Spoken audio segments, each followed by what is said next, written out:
13장.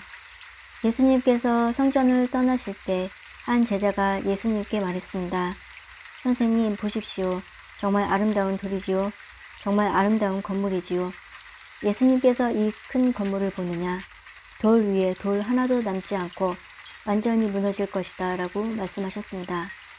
예수님께서 성전 맞은편 올리브산에서 앉아 계실 때 베드로, 야고보, 요한과 안드레 예수님께 조용히 물었습니다. 우리들에게 말씀해 주십시오. 언제 이런 일들이 일어나고 이런 일들이 이루어질 때 무슨 징조가 있겠습니까? 예수님께서 그들에게 말씀하기 시작하셨습니다. 아무도 너희를 속이지 못하게 조심하여라. 많은 사람들이 내 이름으로 와서 내가 바로 그리스도라고 말할 것이다. 그리고 많은 사람들을 속일 것이다. 너희는 전쟁에 대한 소식과 소문을 들을 것이다. 그러나 두려워하지 마라. 이런 일들은 반드시 일어나야 한다. 그러나 끝은 아직 아니다. 민족이 다른 민족과 싸우려고 일어나고 나라가 나라와 싸우려고 일어날 것이다. 여러 곳에서 지진이 일어나고 기근도 있을 것이다. 이런 것들은 출산하는 진통의 시작에 불과하다. 너희는 주의하여라. 사람들이 너희를 법정에 넘길 것이고 너희는 회당에서 매를 맞을 것이다. 너희가 나 때문에 총독들과 임금 앞에 서게 되어 그들에게 증언할 것이다. 그러나 먼저 복음이 모든 민족에게 전해질 것이다. 사람들이 너희를 체포하여 재판에 넘길 때 무엇을 말할까 하고 걱정하지 마라. 그때에 하나님께서 너에게 주시는 것들을 말하여라. 말하는 것은 너희가 아니고 성령님이시다.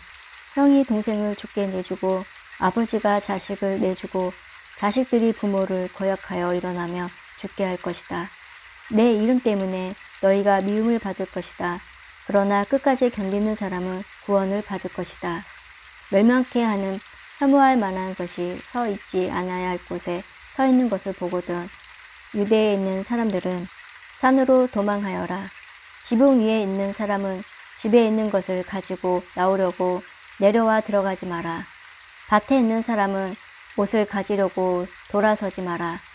그때에는 임신한 여자들이나 아기에게 젖을 먹이는 여자들에게 화가 있다. 이런 일이 겨울에 일어나지 않도록 기도하여라. 그때에는 환란이 있을 것인데 이런 환란은 하나님께서 세상을 만드신 때부터 지금까지 없었던 것이며 앞으로도 이런 환란은 없을 것이다. 주님께서 이 날들을 줄여주시지 않는다면 어느 생명도 구원받지 못할 것이다. 그러나 하나님께서 선택한 사람들을 위하여 이 날들을 죽이셨다. 그때에 어떤 사람이 여보시오, 그리스도가 여기 계십니다. 또는 저기 계십니다. 라고 말해도 믿지 마라. 거짓 그리스도와 거짓 예언자들이 일어나서 증거와 기적을 보여줄 것이다. 그래서 가능하면 선택된 사람들을 잘못된 길로 인도하려고 할 것이다. 그러므로 조심하여라. 내가 모든 것을 미리 일러주었다. 그러나 그때에 환란이 지나가면 해가 어두워지고 달이 그 빛을 내지 않을 것이다. 별들이 하늘에서 떨어지고 하늘에 있는 권세들이 흔들릴 것이다. 사람들은 인자가 큰 능력과 영광으로 구름 가운데 오는 것을 볼 것이다. 그리고 인자가 천사들을 보내어 땅 끝에서 하늘 끝까지 사방에서 선택된 사람들을 모을 것이다. 무화과 나무로부터 교훈을 배워라. 가지가 부드러워지고 새 잎이 내면 여름이 가까운 줄 안다. 이처럼 이런 일들이 일어나는 것을 보면 인자가 바로 문 앞에 가까이 온 줄을 알아라. 내가 너희에게 진정으로 말한다. 이 세대가 지나가기 전에 이 모든 일들이 일어날 것이다. 하늘과 땅은 없어질 것이나 내 말은 없어지지 않을 것이다. 그 날과 그때는 아무도 모른다. 하늘에 있는 천사도 모르고 아들도 모르고 오직 아버지만 아신다. 주의하여라. 항상 경계하여라. 그것은 그때가 언제인지 알지 못하기 때문이다. 마치 여행을 떠나는 어떤 사람과 같다. 그는 집을 떠나면서 자기 종들에게 집을 돌보라고 맡겼다. 각각 임무를 주었는데 문지기는 집을 잘 지키라고 명령했다. 그러므로 깨어 있어라. 집주인이 언제 돌아올지, 저녁에 혹은 밤중에 혹은 새벽 닭이 울 때 혹은 아침 무렵에 올지 모르기 때문이다. 그가 갑자기 돌아와서 너희가 자고 있는 것을 보지 않게 하라. 내가 너에게 말하는 것은 모두에게 하는 말이다. 항상 깨어 있어라. 14장. 유월절과 무교절이 되기 이틀 전이었습니다. 대제사장들과 율법학자들이 흉계를 꾸며 예수님을 아무도 모르게 잡아서 죽이려고 하였습니다. 이들이 말했습니다. 명절 동안에는 안 돼. 사람들이 소동을 일으킬 수 있어. 예수님께서 베다니 마을에 있는 문둥병에 걸렸던 시몬의 집에서 음식을 드시고 계셨습니다. 한 여자가 매우 비싼 나드 향유 한 병을 가지고 왔습니다. 그리고 병을 열고 향유를 예수님의 머리에 부었습니다. 그러자 몇몇 사람이 화를 내면서 서로 말했습니다. 어째서 향유를 낭비하는 거지? 이 향유는 300데나리온에 팔 수 있고 그 돈으로 가난한 사람들을 도울 수도 있었을 텐데. 그리고 여자를 호되게 나무랐습니다. 예수님께서 말씀하셨습니다. 가만두어라. 어째서 여자를 괴롭히느냐? 그는 내게 좋은 일을 했다. 가난한 사람들은 항상 너희와 함께 있으므로 원하면 언제든지 좋은 일을 할 수 있다. 그러나 나는 항상 너희와 함께 있을 것이 아니다. 여자는 자기가 할 수 있는 일을 했다. 죽기 전에 내 장례를 위해 내 몸에 향유를 부어준 것이다. 내가 너희에게 진정으로 말한다. 복음이 온 세상에 전해질 때 이 여인이 한 일도 알려져서 사람들이 기억하게 될 것이다. 12제자 가운데 한 사람인 가룟 유다가 예수님을 넘겨주려고 대제사장에게 갔습니다. 대제사장들은 이 말을 듣고 기뻐했습니다. 그리고 유다에게 돈을 주기로 약속했습니다. 그래서 유다는 예수님을 넘겨줄 좋은 기회를 엿보기 시작했습니다. 무교절의 첫 번째 날, 즉 유월절, 양을 잡는 날에 제자들이 예수님께 여쭈었습니다. 유월절 음식을 어디에 가서 준비할까요? 예수님께서 제자들 가운데서 2명을 보내시면서 말씀하셨습니다. 성으로 들어가거라. 물병을 든 사람을 만나면 그를 따라가거라. 그가 들어가는 집의 주인에게 선생님께서 제자들과 함께 유월절 음식을 먹을 수 있는 방이 어디냐고 물으십니다. 라고 하여라. 그러면 집주인이 너희에게 준비된 커다란 다락방을 보여줄 것이다. 그곳에서 음식을 준비하여라. 제자들이 떠나서 성으로 들어갔습니다. 예수님께서 말씀하신 그대로였습니다. 그래서 유월절을 준비했습니다. 저녁이 되자 예수님께서 12제자들과 함께 그 집으로 가셨습니다. 식사를 하는 동안 예수님께서 말씀하셨습니다. 내가 너희에게 진정으로 말한다. 나와 함께 음식을 먹고 있는 너희 가운데 한 사람이 나를 배반할 것이다. 제자들이 근심하며 한 사람씩 예수님께 말했습니다. 설마 제가 그 사람입니까? 예수님께서 대답하셨습니다. 12제자 가운데 한 사람이며 나와 함께 그릇에 손을 넣는 사람이다. 인자는 성경에 기록된 대로 죽지만 인자를 넘겨주는 사람에게는 화가 있다. 그 사람은 차라리 태어나지 않았더라면 자신에게 더 좋았을 것이다. 식사를 하는 동안 예수님께서는 빵을 들고 감사기도를 드렸습니다. 그리고 떼내어 제자들에게 주시며 말씀하셨습니다. 받아라, 이것은 나의 몸이다. 또 잔을 들고 감사기도를 드리셨습니다.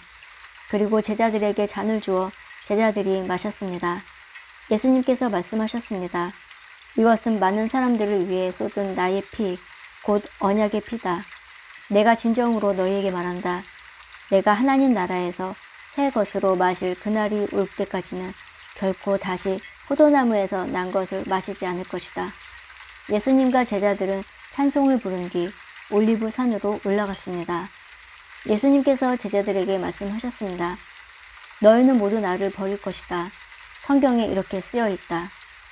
내가 목자를 치리니 양들은 흩어질 것이다.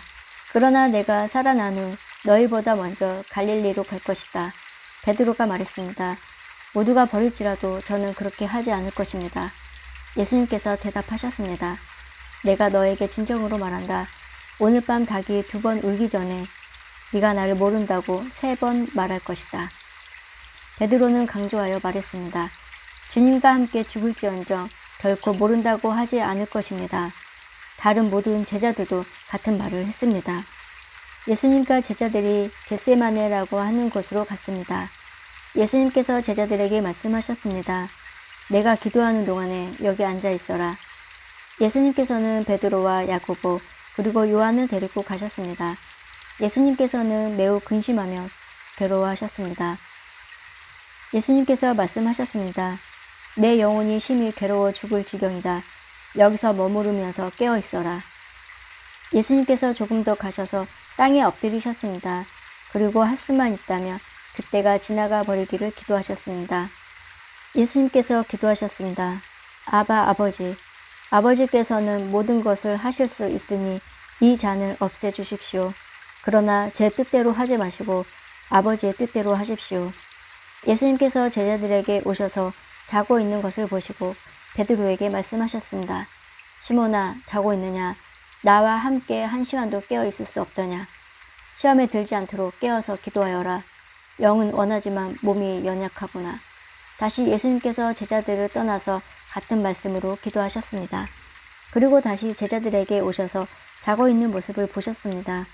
그것은 제자들이 너무 졸렸기 때문입니다. 제자들은 예수님께 무슨 말을 해야 할지 몰랐습니다. 세 번째 예수님께서 오셔서 말씀하셨습니다. 아직도 자고 있느냐? 아직도 쉬고 있느냐? 그만하면 됐다. 이제 시간이 되었다. 보아라, 인자가 죄인들의 손에 넘겨진다. 일어나자, 가자, 보아라. 나를 넘겨줄 사람이 가까이에 와 있다. 예수님께서 아직 말씀하고 계실 때 12 제자 가운데 한 사람인 유다가 다가왔습니다. 대제사장들과 율법학자들과 장로들이 보낸 많은 무리들이 칼과 몽둥이를 들고 유다와 함께 왔습니다. 예수님을 넘겨주는 자가 사람들과 신호를 정했습니다. 내가 입맞추는 사람이 바로 그 사람이니 체포하여 데리고 가시오. 유다가 예수님께 와서 선생님이라고 말하면서 입을 맞추었습니다. 그러자 그들이 예수님에게 손을 내어 체포하였습니다. 그러나 곁에 있던 사람 가운데 한 명이 칼을 뽑아 대제사장의 종을 내리쳐 귀를 잘랐습니다. 예수님께서 말씀하셨습니다. 마치 강도를 잡는 것처럼 나를 잡으려고 칼과 몽둥이를 가지고 왔느냐. 내가 매일 성전에서 너희들과 함께 있으면서 가르칠 때에는 너희가 나를 잡지 않았다. 그러나 일어난 이 모든 것은 성경을 이루려고 일어난 것이다. 예수님의 제자들이 모두 예수님을 떠나 도망갔습니다. 어떤 젊은 사람이 맨몸에 혼입을 걸친 채 예수님을 따라가고 있었습니다. 사람들이 그를 잡았습니다. 그러자 혼입을 벗어 던진 채 벌거벗고 도망쳤습니다. 사람들은 예수님을 대제사장에게 데리고 갔습니다. 그러자 대제사장들과 장로들 그리고 율법학자들이 모두 모여들었습니다. 베드로가 멀찍 예수님을 따라와서 대제사장의 공간 마당으로 들어갔습니다. 거기서 불을 쬐면서 경비원들과 함께 앉아 있었습니다. 대제사장과 모든 유대 의원들이 예수님을 죽이려고 고소할 증거를 찾으려 했습니다. 그러나 아무런 증거도 찾을 수 없었습니다. 많은 사람들이 예수님에 대해 거짓 증거를 대었습니다. 그러나 그들의 말은 서로 맞지가 않았습니다. 어떤 사람들이 일어나서 예수님에 대하여 거짓 증언을 하였습니다. 우리는 이 사람이 내가 손으로 지은 성전을 헐고 3일 만에 손으로 짓지 않은 다른 성전을 세우겠다 라고 하는 것을 들었습니다. 그러나 그들의 증언은 서로 맞지 않았습니다. 대제사장이 일어나 그들 앞에 서서 예수님을 신문했습니다. 아무 대답도 하지 않을 것이요. 이 사람들이 당신에게 불리한 증거를 대고 있지 않소. 그러나 예수님께서는 묵묵히 아무런 말씀을 하지 않으셨습니다. 다시 대제사장이 예수님께 질문을 던졌습니다. 당신이 찬양받으실 분의 아들 그리스도요? 예수님께서 대답하셨습니다. 그렇다. 인자가 전능하신 분의 오른쪽에 앉아 있는 것과 하늘에서 구름을 타고 오는 것을 볼 것이다. 대제사장이 자기 옷을 찢으며 말했습니다. 무슨 증인이 더 필요하겠는가? 너희는 하나님을 모독하는 소리를 들었다. 너희는 어떻게 생각하느냐? 그러자 모두가 예수님을 사형시켜야 한다고 했습니다. 어떤 사람들은 예수님께 침을 뱉기 시작했습니다. 또 예수님의 눈을 가리고 주먹으로 때리면서 말했습니다. 예언자처럼 누가 너를 때리는지 맞춰보아라. 경비원들도 예수님을 끌고 가서 때렸습니다. 베드로가 공간의 아래쪽에 있을 때 어떤 대제사장의 여자 종이 왔습니다. 베드로가 불을 쬐고 있는 것을 보고 노려보며 말했습니다. 당신도 나사렛 예수와 함께 있었지요? 베드로는 부인하며 말했습니다. 네가 무엇을 두고 말하는지 모르겠다. 그리고 베드로는 입구 쪽으로 옮겨갔습니다. 그때 닭이 울었습니다. 또 여자 종이 베드로를 보고 다시 한번 거기 있던 사람들에게 말했습니다. 이 사람도 예수와 한패예요. 다시 베드로가 부인했습니다. 잠시 후에 거기 있던 사람들이 베드로에게 말했습니다. 확실히 당신은 예수와 한패요. 당신은 갈릴리 사람이니까. 베드로는 저주하며 맹세하였습니다. 당신들이 말하는 사람이 누구인지 나는 모르오. 그러자 닭이 두 번째 울었습니다. 베드로는 예수님께서 자기에게 닭이 두 번 울기 전에 네가 나를 세 번이나 모른다고 할 것이다 라고 한 말씀이 기억났습니다. 그래서 엎드려서 울었습니다.